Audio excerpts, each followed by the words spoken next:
bang nakain ni Melay Cantiveros at pinakilalang stepfather ang tunay na ama?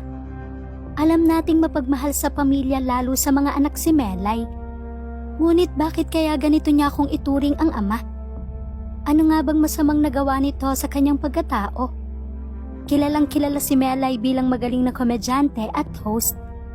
Siya ang ika-5 babae na big winner sa reality show na Pinoy Big Brother noong 2009. Patuloy nga siyang nagdadala ng tawanan at saya sa mga manonood. Makikita nga na masaya na ngayon ang buhay ni Melay. Kasama nga niya ang kanyang asawa na si Jason Francisco at ng 2 nilang anak na si Mela at Stella.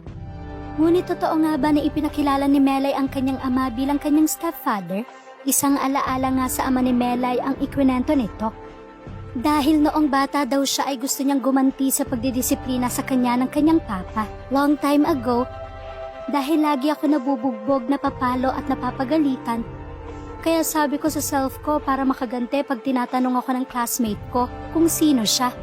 Sabi ko stepfather ko siya dahil na rin sa mga teleserye na napapanood ko, ani Melay.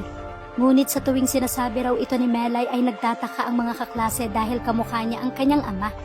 Kaya sinabi ko na ang totoo, papa ko talaga siya. Pero kasi kaya ako napapalo dahil sa katigasan ng ulo ko at pag-against the rules ko. Siya ang nagturo sa akin ng mga aral na mas mahalaga pa sa biology. Huwag mainggit, huwag mang-apak ng tao, huwag magsinungaling, huwag mangutang, makontento sa kung anong meron. Lahat ng yan sa kanya ko natutunan. Pagpapatuloy ni Melay.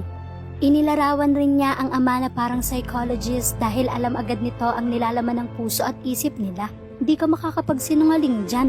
At kung na-confirm niya, welcome to World Hanger, Walis, Bacchus, Plato, Bunal, Puthaw, and etc. Kaya kung ano ako ngayon, dahil yan sa papa ko na papa ng kapatid ko. Thank you, Opa. Dionisio the prostate boy with a heart. Say pa ni Melay. Habol pa niya. Ngayon, pag pinapalo ko sila Mela at Stella, sabi niya, bakit na pinapalo mga bata pagsabihan lang? Sabi ko, wow, hiyang-hiya ako pangangati ko sa palo na natatanggap ko dati ha. Ganon pa man, makikita naman na hindi nagtanim ng galit si Melay sa pagdidisiplina sa kanya ng mga magulang. Mapapanood nga sa ibang video ni Melay na talagang bumabawi ito sa kanyang mga magulang. Isinasama nga rin ni Melay ang kanyang magulang sa ibang bansa para mamasyal. Dito nga masasabi na malaking tulong ang pagdidisiplina kay Melay ng kanyang mga magulang noon. Dahil kahit sikat na siya ay mapapansing down to earth pa din ito.